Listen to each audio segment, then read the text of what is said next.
Sonic Universe issue 90. We start out with Ixis telling Wendy that he got the Master Emerald telepathically, just to get happily told that she's got the Eggman Empire supporting her worldwide, and wants to get that emerald for Eggman. It makes sense that she doesn't tell him that she's upset about it, because she'd be too embarrassed of looking weak, and being taunted about the fact that she's forced to work for Eggman. She's acting like it was her idea and she's happy about it. It's weird that she's fine with getting Ixis turned against her. She could justify it with him just fine by saying that he forced her into it. This was a missed opportunity to show that maybe Ixis really does love her no matter what at the end of the day, because he could find out that she'd die if she didn't join Eggman, and he'd at least understand, like, well, at least you're not dead. Fine. And then he could hang up.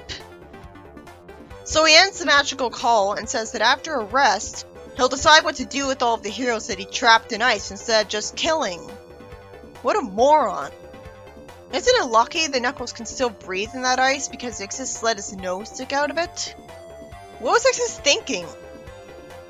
I'm waiting for the heroes to bullshit break out of the ice any second now, but instead the story wastes our time when I thought that would be the start.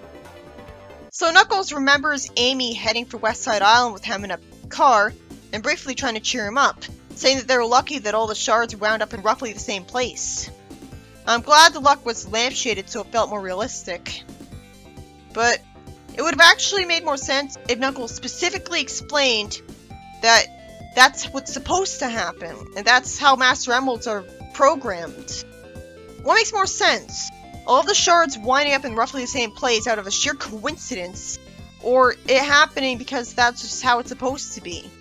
She asks Knuckles if he's ever been in West Side Island, and says it's gorgeous.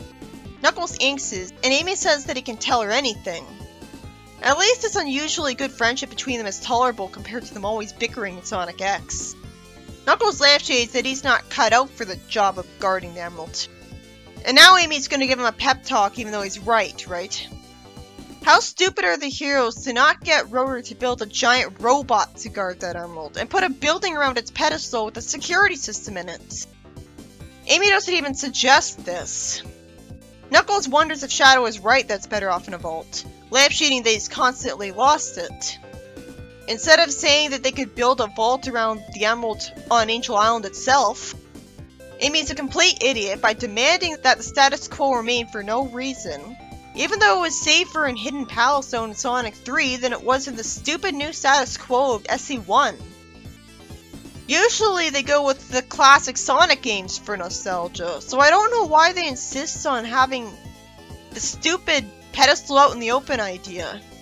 She says that Knuckles is a good guy and gives him character shilling.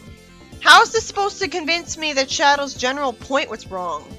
The writer referenced a smart idea that any smart Sonic fan would bring up, and just keeps shooting it down because he is not a brilliant writer.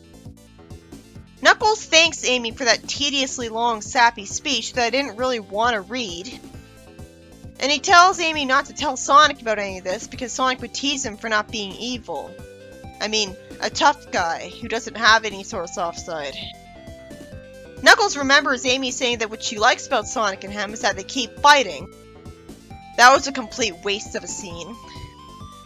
And then Knuckles bullshit breaks out of the ice that he's supposed to be completely immobilized in, which the story could have started out with. If he wasn't moving before, there's no way him being able to punch through the ice makes sense.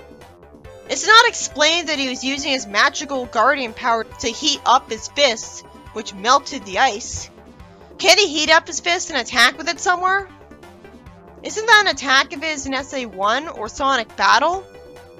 Isn't his charge up maximum heat Knuckles attack something that could have had this make sense?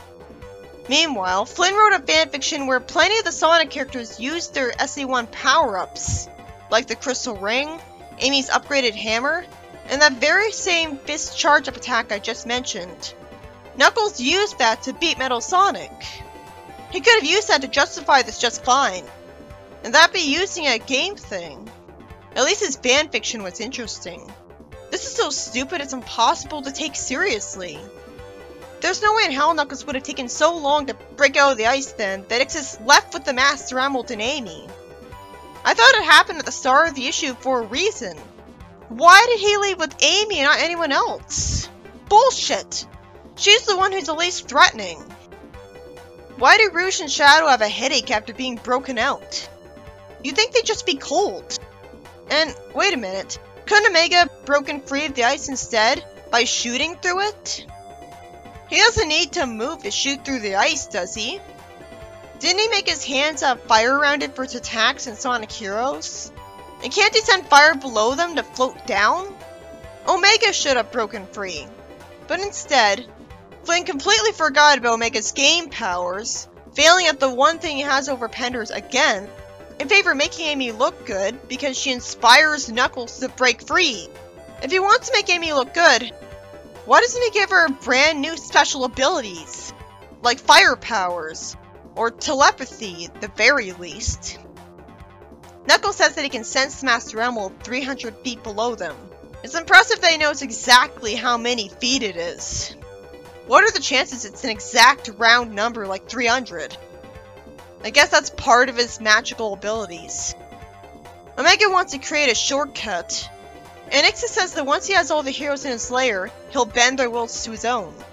What? Why didn't he do that right away? Why does he have to put them in his lair to do that? He says that Sonic wouldn't challenge him with Amy standing in his way. At least he calls her pretty. But I'm just wondering why she's the only one being kidnapped. Why would he admit that she's pretty? I mean, he doesn't like her. She's not even a teenager, right? Omega blasts through the roof to get to Ixis. And Ixis wastes time saying he won't lose instead of using his magic and all that time. So he gets kicked. Not that I get to see the impact of his foot with them. So I don't care. Sure, it's convenient that Ixis can't teleport or freeze time with Chaos Control like Shadow can. Or he'd use that with the Master Emerald and win. Why can't he? Didn't he teleport in the Reboot? Well, it's good to not have him be even more overpowered. And again, why in the world hasn't Shadow used Chaos Control? He would freeze Ixis in time and beat him up effortlessly. Ixis wouldn't have a chance. Nobody would have a chance against Shadow. But because he's a dunce now, he just spin dashes and some ice blocks him, instead of using Chaos Control. So already I can't take this seriously and want it to be over, because it should be over.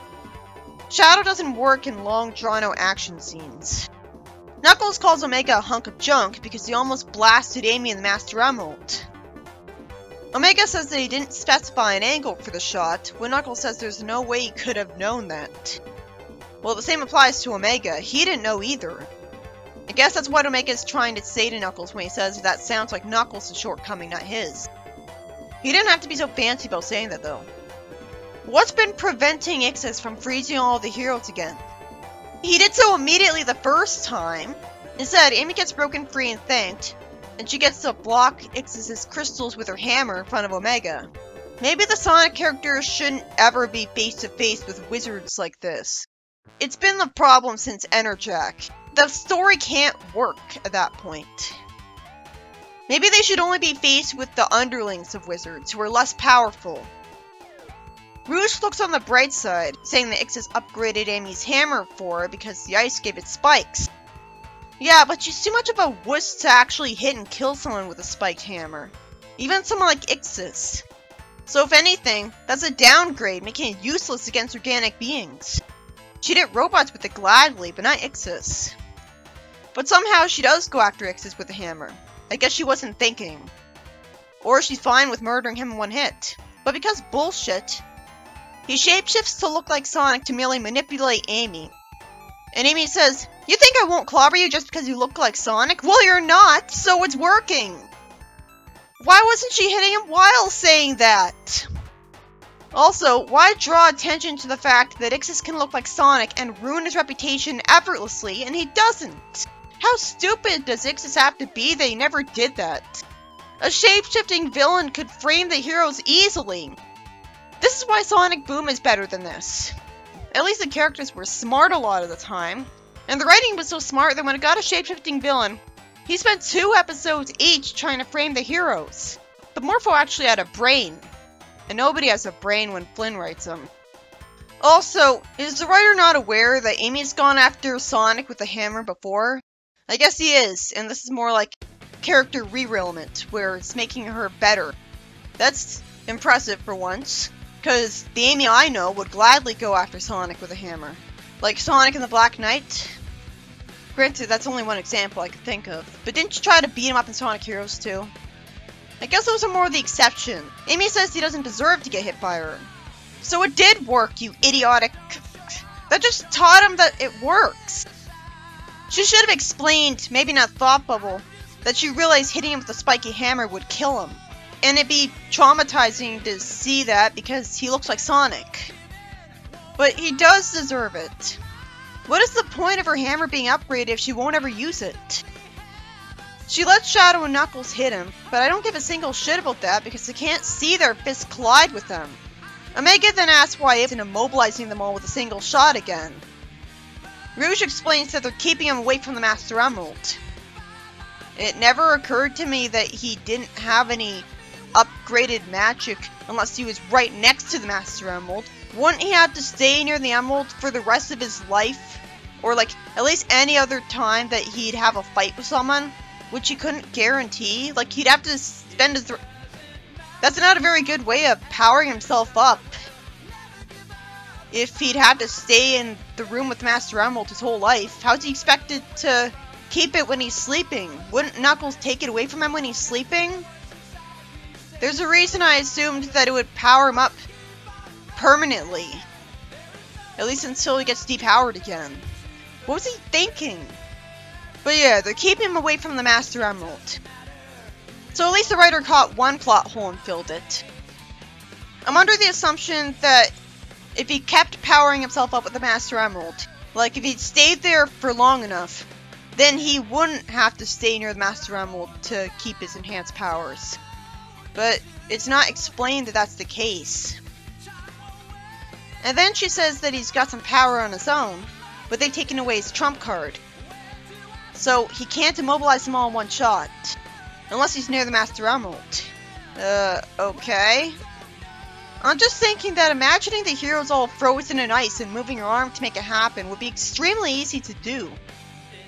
But apparently he doesn't have enough magical power to do that anymore. Even though he can shapeshift to look like whatever he wants. Isn't that just as useful as being able to freeze someone in ice whenever you want? If not more useful? Rouge tells Knuckles to take out when he naturally doesn't want to. And Shadow has his arm around Ix's neck, making me wonder why he doesn't kill him immediately if he's fine with choking him in front of them. Also, why did Ixis have bangs when he turned into Sonic, too? Why is Knuckles actually tagging out when he says so himself that he should get dibs because he saved them all?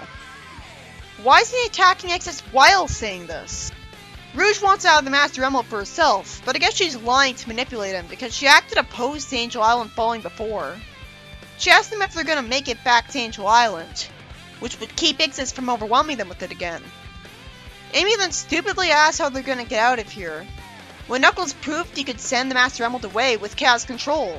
I don't know why he would be able to do it to only the Emerald.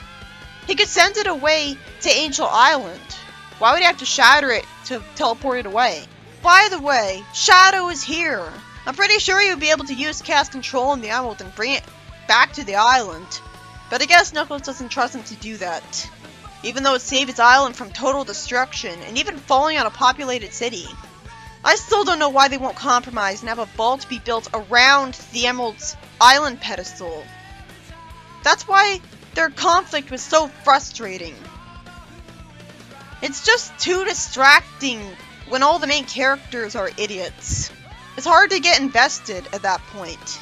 Knuckles tells him about a teleporter like the ones in Angel Island. Amy asks how it makes any sense that's down here.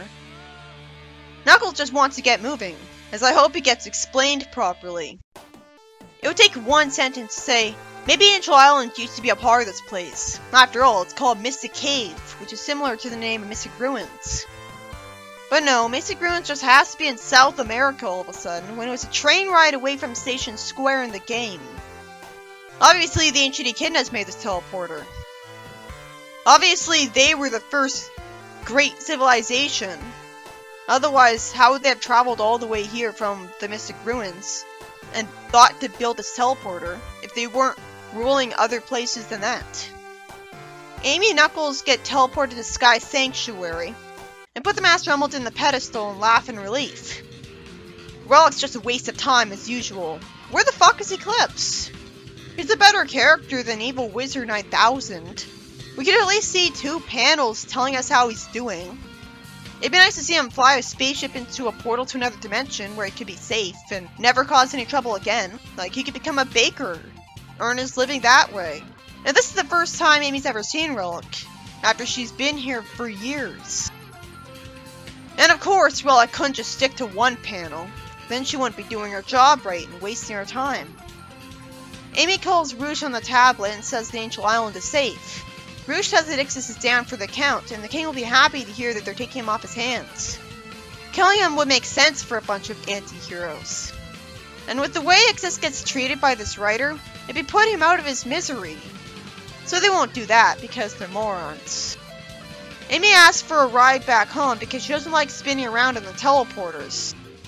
Well, Knuckles does. Knuckles thanks her and she hugs him, and keeps her hand on his chest. I know they aren't literally dating or in love, but still, they've had a closer friendship in the reboot than Amy and Sonic have ever had.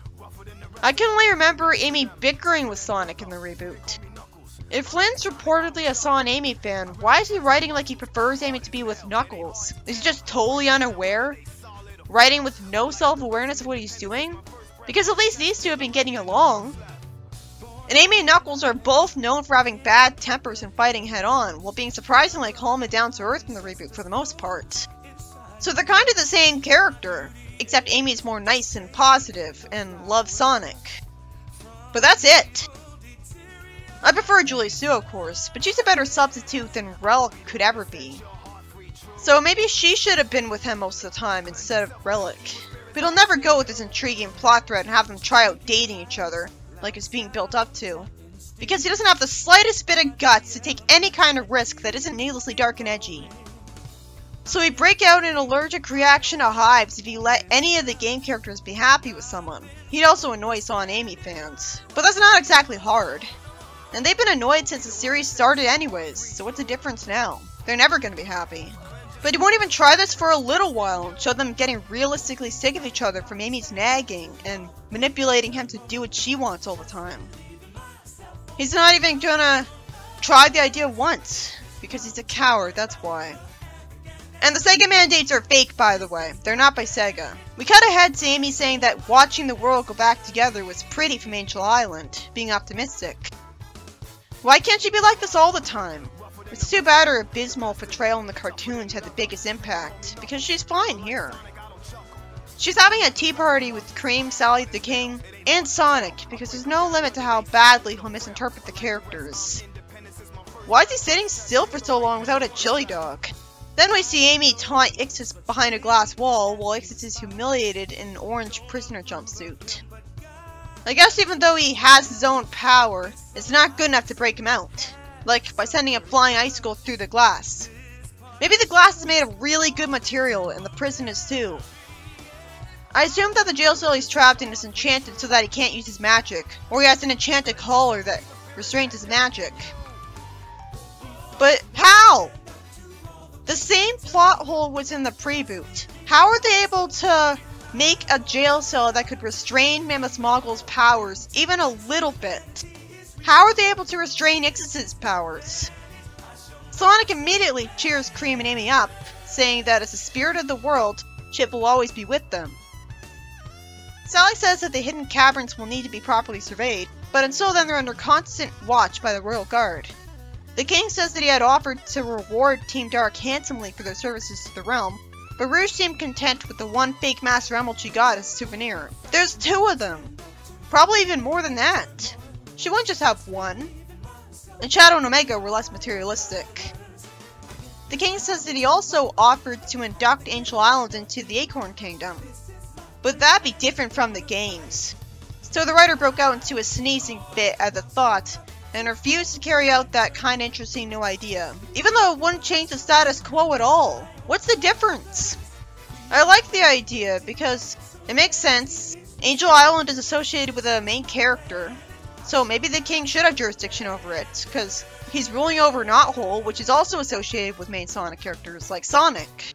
Knuckles also refused to be supplied with a garrison of royal guards, because he's written like a pea-brained idiot just to force the status quo that isn't even worth it. He himself lampshaded that he's not good enough.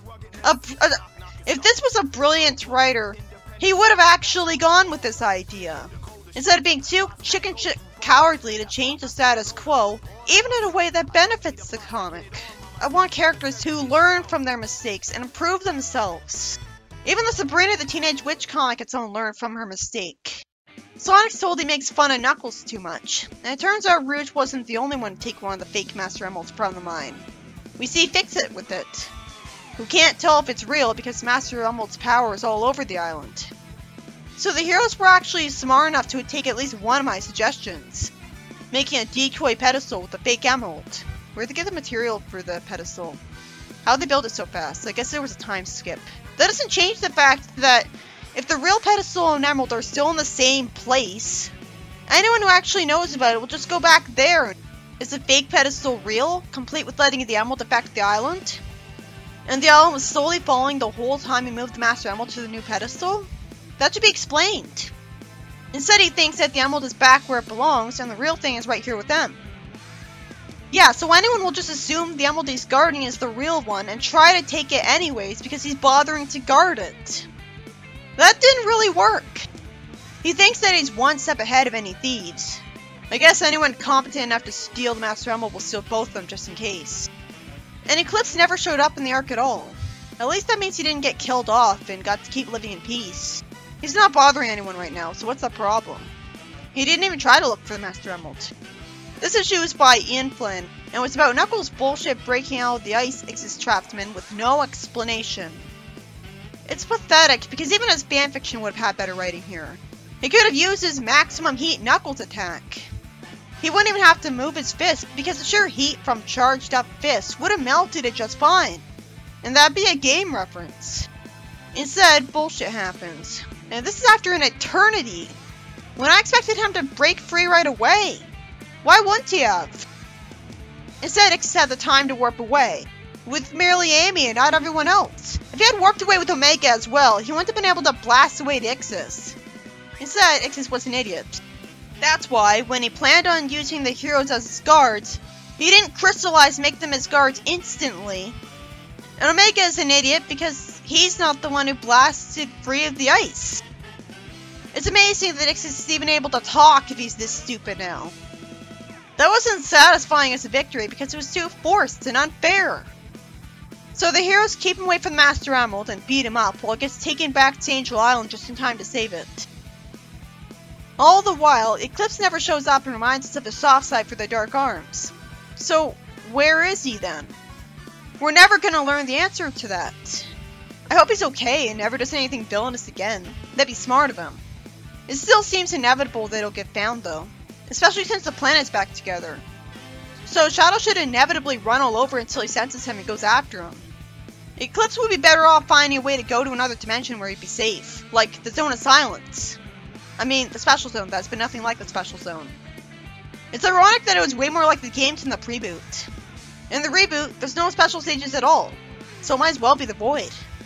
So I was right to insult its name then. Ixis got put in prison.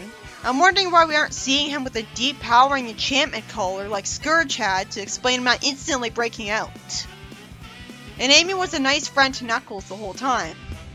It hasn't happened nearly enough to make up for Sonic X. I still feel like she's primarily a jerk to him and they bicker all the time, and this is just a rare break from that. We need more moments like this. And now the Shadow World Crisis is done forever. The arc after this had better be creative and original, because that was just tedious. You instantly want it to be over as fast as possible because you already knew the plot of the game, and it was done a lot faster. How could it possibly get any more boring than that? If this was a good writer, there would be nothing but fascinating new stories from here on. It's impossible for me to really get excited about a comic when I know that there's nothing new about it. Well, it doesn't look like there's anything new about it. Like I saw a panel of the IDW comic earlier. All I saw was the Chaotic standing around. Like, Vector was there. How is that supposed to impress me? Like, I already know about those characters. And nothing was happening.